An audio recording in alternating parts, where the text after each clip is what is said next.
Саламатсыздарбы, урматтуу каналыбыздын көрүүчүлөрү, коомдогу акыркы маанилүү жаңылыктар менен тааныштырабыз. Биздин каналга катталып, лайк басып, жаңылыктар менен өз убагында кабардар болуңуздар. Жакшы жаңылыктар менен бөлүшөбүз, урматтуу мекендештер. Ар бир күн жакшы кабар угуу баарыбызга насип этсин. Чек ара.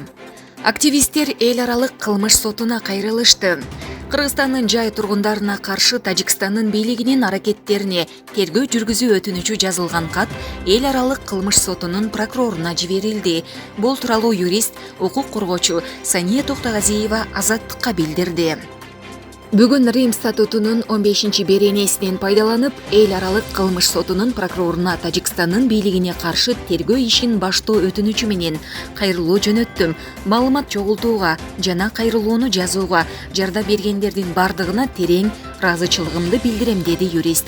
Токтогазиева кыргыз-тажик чек арасындагы окуяларды иликтеген жаранды коомдун өкүлү. Эл аралык Human Rights Watch уюму 28 апрелде кыргыз-тажик чек арасында башталган куралдуу кагылышта аскердик оор куралдар колдонулуп, андан карапайым эл жабыркаганын белгилеген.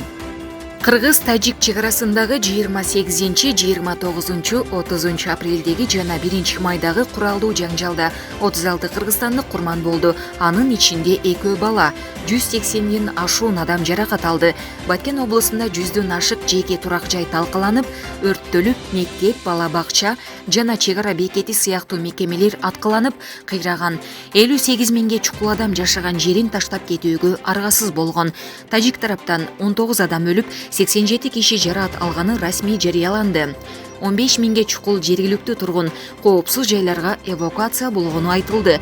Согдо облусунун бир нече айылында 14 турак жай толук бузулуп, 2 үй, 1 курулуш объектиси жарым-жартылай жабыркаганы маалымдалды.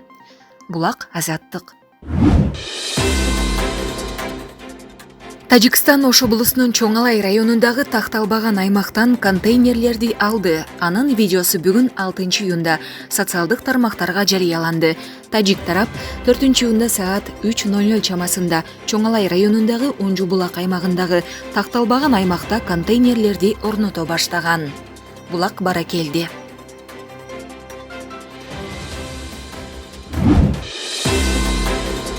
Маршрутка айдоочулары иш таштоо акциясын токтоттубу? Мэриянын жообу.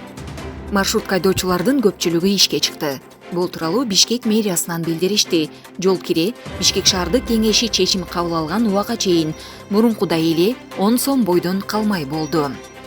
Өзү билемдик менен тарифтерди көтөрүп алган учурлар аныкталса, жүргүнчү ташуучу фирмалар мыйзамга ылайык жоопко тартылат дешти муниципалитеттен. Эске салсак, кечээ Бишкекте айрым маршруткалар каттамга чыгып, бирок өз алдынча эле жол кирени 15 сомго көтөрүп алышкан. Мэрия мындай айдоочуларга мыйзам чегинде чара көрүлөрүн билдирген. Аны менен катар шаардыктарга кайрылып, ушул сыяктуу фактыларга күбө болгондорду сүрөт, видеого тартып 0554 182 185 WhatsApp номерине жөнөтүүнү өтүнөт. Белгилей кетсек, маршрутка айдоочулары 2 июндан тарта иш таштап, жол кирени 10 сомдон 15 сомго көтөрүп берүүнү талап кылып жатат. Булак Спутник Кеж.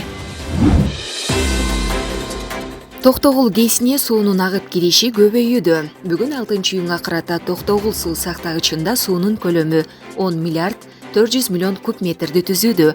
Бул тууралуу электр станциялары ишканасынын сайтына жарыяланды. Учурда суунун агып келиши секундасына 1003 куб метрди түзсө, агып чыккан суунун көлөмү 412 куб метрге жетүүдө.